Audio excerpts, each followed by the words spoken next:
Hoy es un día especial, hoy es el día de Pascua, Pascua de Resurrección. Y usted sabe que se celebra en todo el mundo prácticamente, porque en todos lados hay cristianos. Algunos pueblos tienen más mayoría de cristianos, otros minorías, pero se celebran. Y millones de personas de todo el mundo hoy están reunidas alrededor del tema de la resurrección.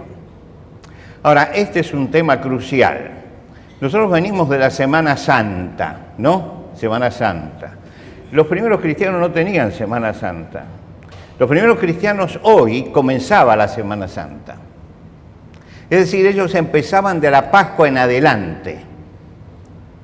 Esto eran los días de Semana Santa, realmente.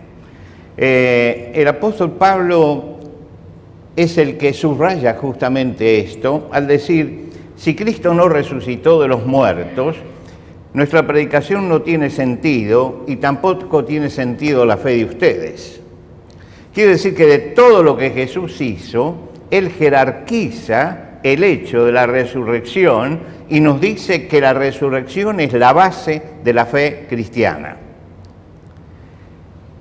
No fue fácil para los seguidores de Jesús, los que estaban con Él, entender la importancia de la resurrección. Quisiera por eso esta mañana hacer un pequeño recorrido sobre este asunto, cómo entendían los discípulos el hecho de la resurrección. Jesús había formado un grupo de discípulos, lo seguía a todas partes. Era un grupo muy heterogéneo, muy heterogéneo. Había allí gente con diferencias sociales muy profundas, había diferencias intelectuales también, había diferencias políticas, había extremos de un lado y del otro, había diferencias de temperamento. Cuando usted lee el Evangelio se encuentra que el grupo de Jesús es un grupo de discípulos de Jesús, es tan heterogéneo que se unían únicamente en los principios que Jesús marcaba, y esto los mantenía unidos a través de los 3 años de ministerio. Allí había un hombre, por ejemplo, muy emotivo y muy reflexivo como Juan, pero tenía que convivir con un Pedro que era un arrebatado. Y usted sabe que la persona que es emotiva, reflexiva, si hay algo que choca es el arrebatado que está al lado mío. Y sin embargo convivían.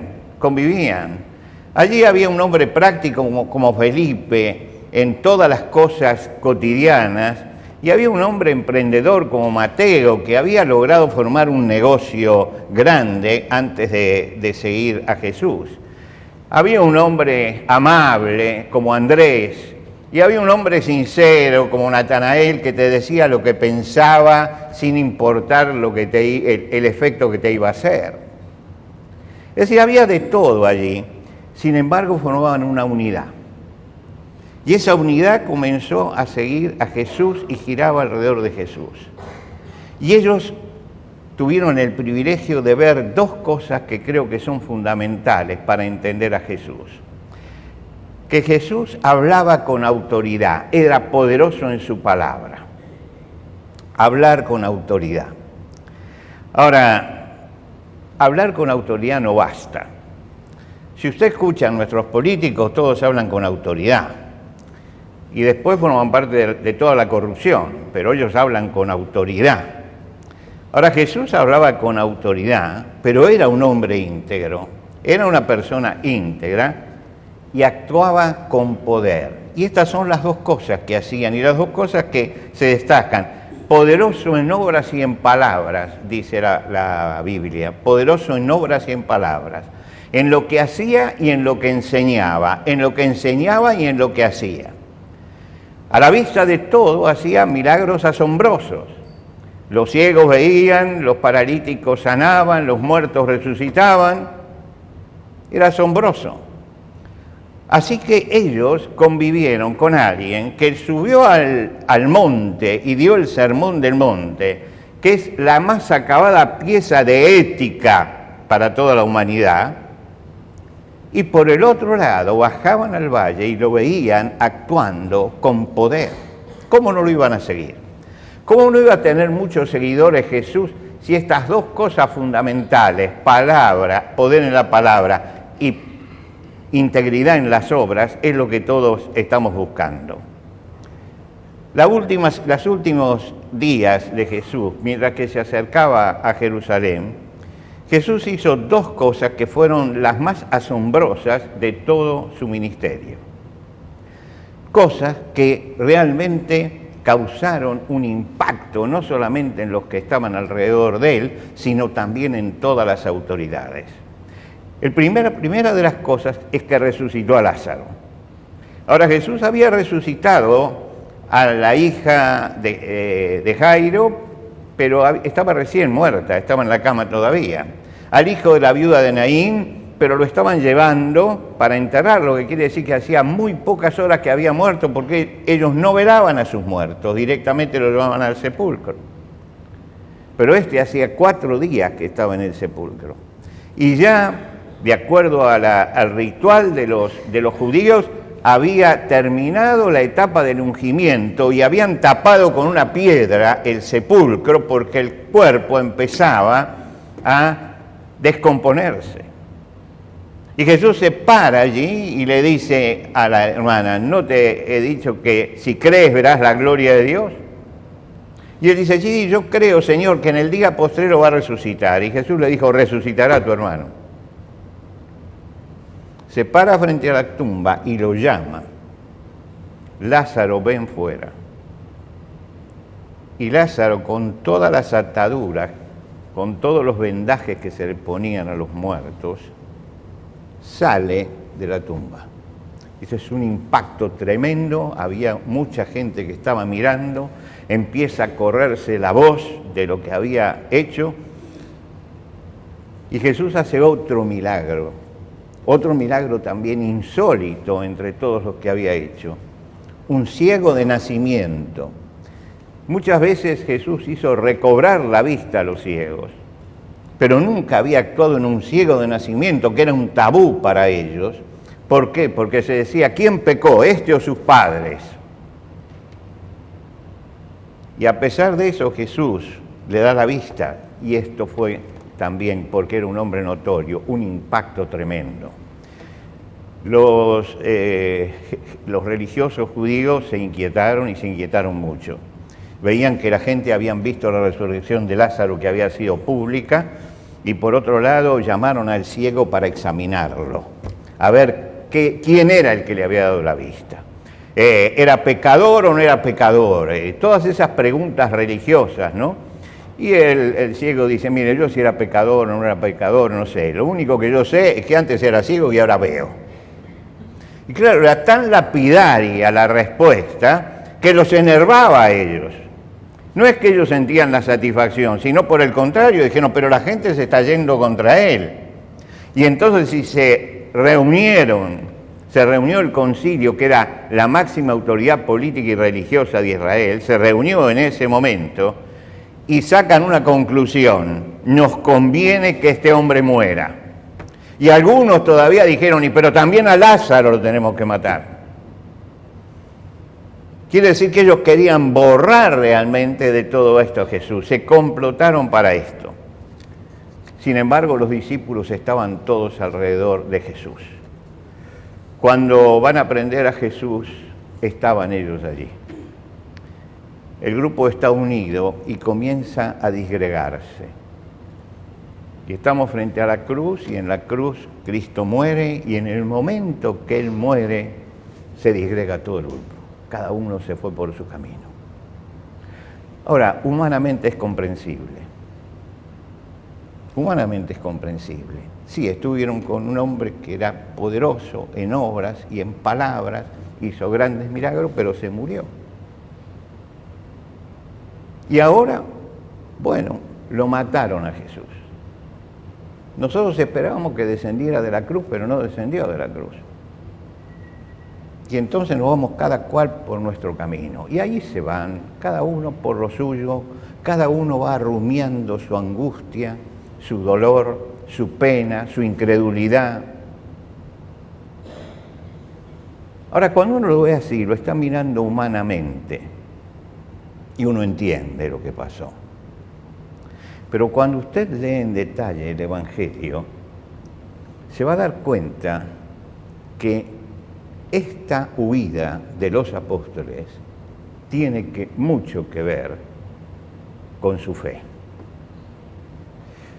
Hacía 6 meses atrás Jesús estaba reunido con los discípulos y después de tener una conversación muy íntima acerca de cuál era el rol que él estaba cumpliendo en la sociedad, Jesús les empezó a explicar a los discípulos de que debía ir a Jerusalén y padecer mucho en manos de los ancianos y de los principales sacerdotes y de los escribas y morir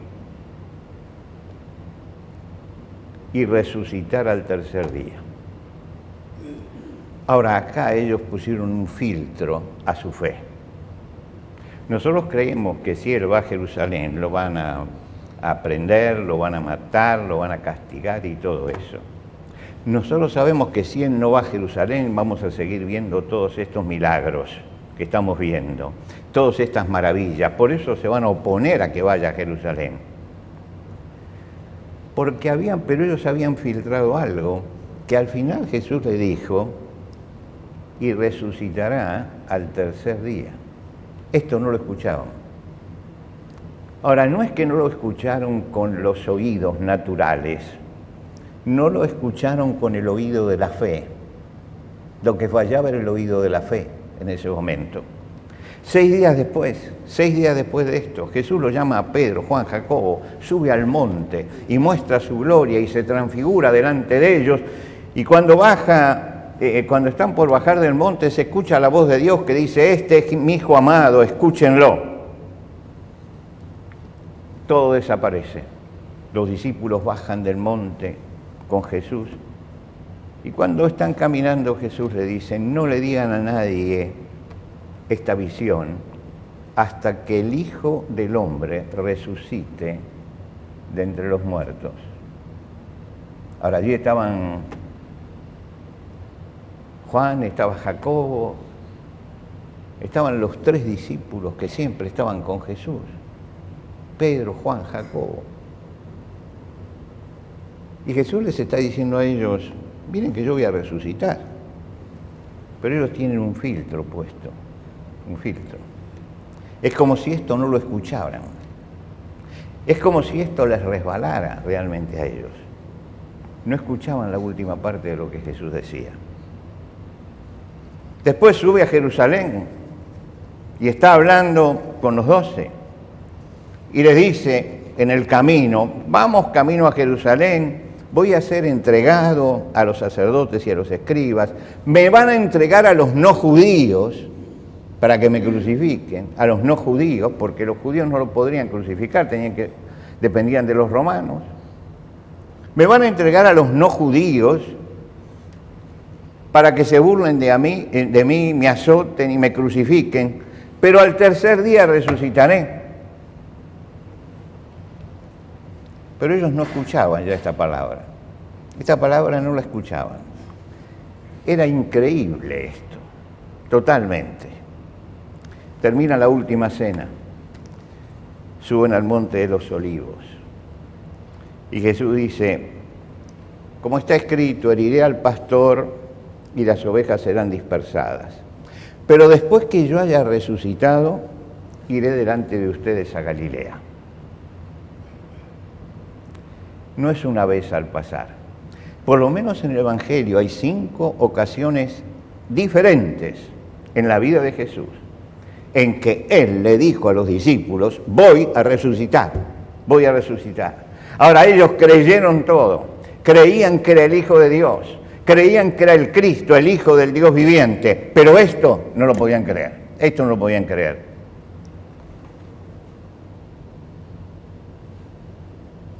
Estaban ya en la última parte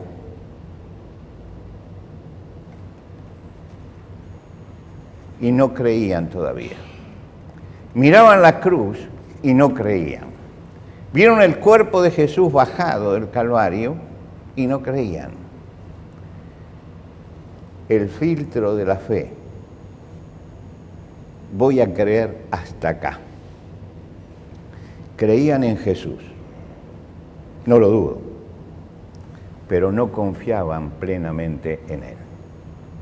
No confiaban plenamente. Porque Él les estaba diciendo que iba a resucitar. Si uno le hubiera preguntado a los discípulos, ¿creen que puede dar vista a un ciego? Sí. ¿Creen que puede hacer andar a un paralítico? Sí. ¿Creen que pueden resucitar a un muerto? Sí. Ellos creían hasta allí. Pero hay algo que va más allá de la razón, que es que Jesucristo resucite entre los muertos. Y eso estaba más allá de lo que ellos podían admitir. Estaba más allá de lo que ellos podían creer. Conozco personas que creen en el Jesús histórico. Creen que Jesús fue una persona que vivió, que predicó el amor, el bien, la misericordia, que fue crucificado, y paran allí. Paran allí. Y cuando usted se para allí, vive la ilusión de ser cristiano, pero no es un cristiano. Es la ilusión de ser cristiano. Porque el cristiano cree en la resurrección de Jesús. Los que se paran allí dicen, no puedo creer eso porque eso va contra la razón. Va contra la razón. Y eso es un límite en la fe. Es como quien llega al borde de un precipicio, ¿no? Y entonces cuando se acerca al borde del precipicio y está allí el precipicio y la oscuridad, dice, bueno, hasta acá llegamos, pero un paso más no doy. Un paso más no doy. Y la fe es justamente dar ese paso más allá. Es el paso que uno da por encima de los límites de la razón para entender que Dios es realmente todopoderoso y que hay cosas que Dios hace que mi razón no puede entender. Es aquello que Hamlet le decía a su amigo, pero hay muchas cosas que van más allá de tu filosofía. Hay muchas cosas que van más allá de nuestra razón. Y Jesús los estaba desafiando a tener una fe que se entregara. Y ellos llegaban hasta el límite, pero cuando había que dar el salto final de fe, de confiar en Jesús, ahí ellos paraban, en ese momento paraban. Cuando nosotros llegamos hasta el borde nada más, hasta ese borde, podemos gemir sobre la cruz. Podemos lamentarnos por la injusticia. Podemos llorar. Podemos golpearnos el pecho y nada más. Y nada más. Yo miré esta semana algunas de las formas en que se celebra la Pascua en diferentes lugares. En algunos, uno dice, esta es una Pascua medieval. En otros, esta es una Pascua salvaje, por ejemplo en Filipinas, donde se iban golpeando y sangrando, todo eso. Nunca entendieron el mensaje de Jesucristo. Porque el que llega ahí y no da el paso de fe, entonces empieza a lamentar, a golpearse, a herirse, a sufrir. Y para eso tenemos la Semana Santa. Para eso. La fe cristiana se basa en la resurrección. Ese día las mujeres van a ungir el cuerpo de Jesús. Esperan encontrar un cadáver. Van con tristeza, con angustia, con desolación. La fe de ellas, como la fe de todos los otros, tenía un límite. Cuando llegan a la tumba está abierta y el problema de ellas era quién nos va a hacer girar la piedra de la tumba, porque no tenemos la suficiente fuerza. Y cuando llegan ven que la piedra ha sido revuelta, es decir, la han hecho girar hacia un costado. El cadáver no está, pero resulta que está, el cadáver lo envuelven y resulta que está toda la envoltura del cadáver, pero él no está.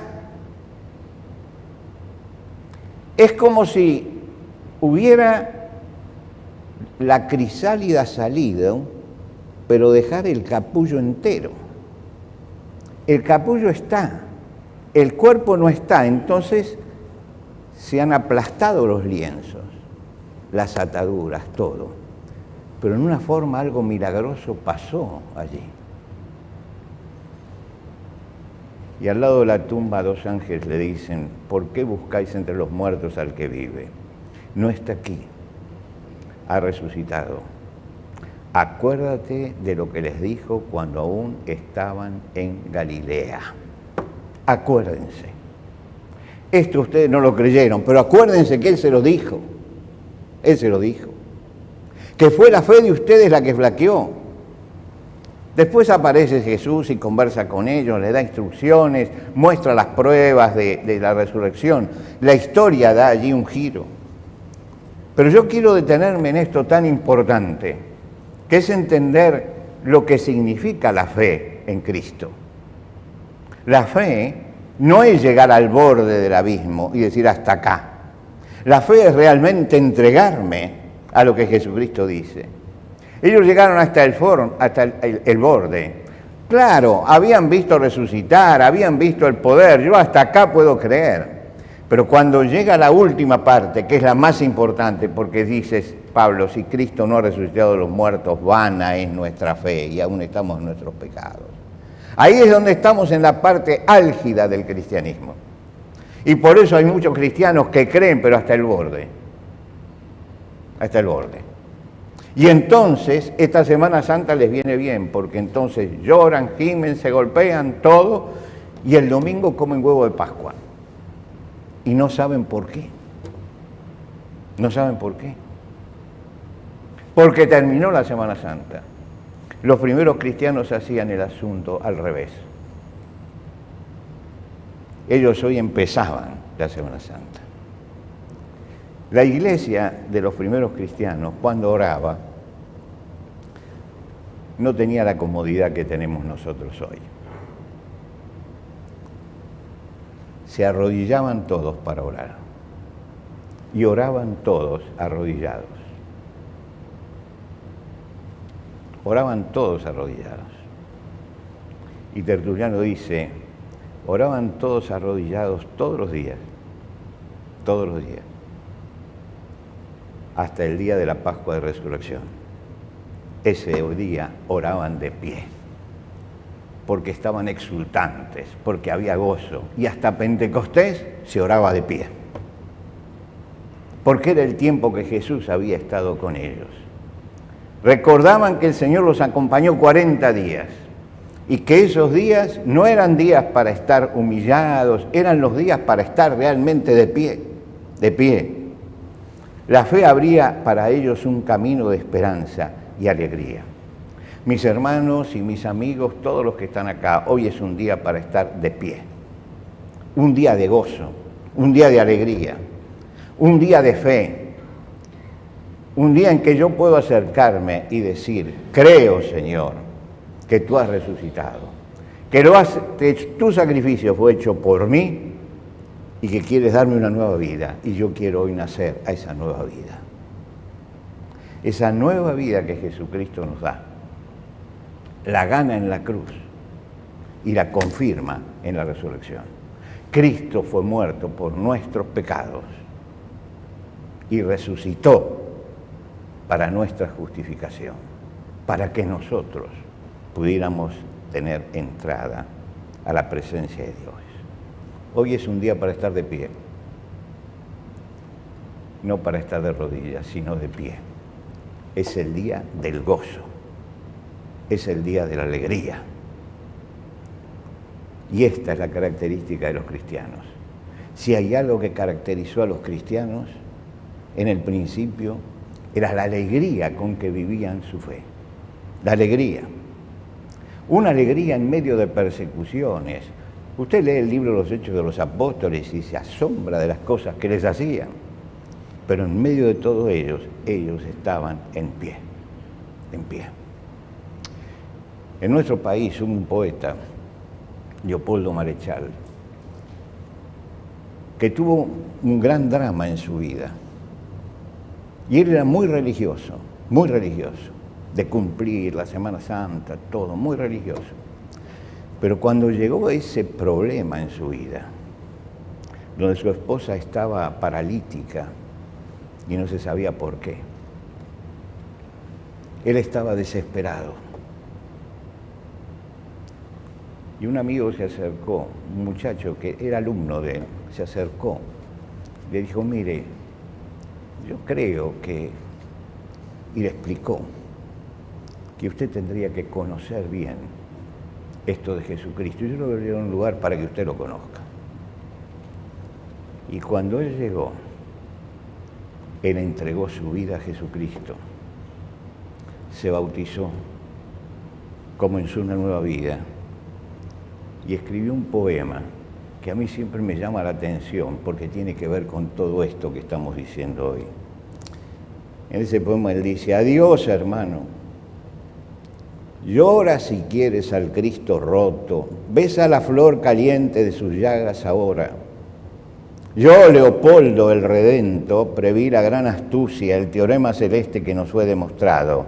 Y oye lo que te digo, no volveré a llorar nunca más junto a la cruz. ¿Por qué? Porque Cristo ha resucitado de los muertos. Cristo ha resucitado. Ese Cristo que ha resucitado de los muertos es el que nos mantiene en pie. Es aquel en quien hemos puesto nuestra fe y es el que celebramos en esta Pascua. Hoy comienza la Semana Santa, la semana de estar de pie, delante de Él, de sentir realmente que Cristo está con nosotros todos los días de nuestra vida hasta el fin del mundo. Y usted dice, pero eso es inexplicable. Sí, la fe va más allá de la razón. Para eso hay que dar un salto de fe. Y yo quisiera que esta mañana usted pudiera en esta Pascua dar un salto de fe y decir, creo Señor, creo, me entrego a ti. No es momento de llorar al pasado, hay que mirar hacia el futuro y el futuro es vida y es Cristo con nosotros. Y por eso podemos decir hoy, felices Pascuas para todos. Nos ponemos de pie.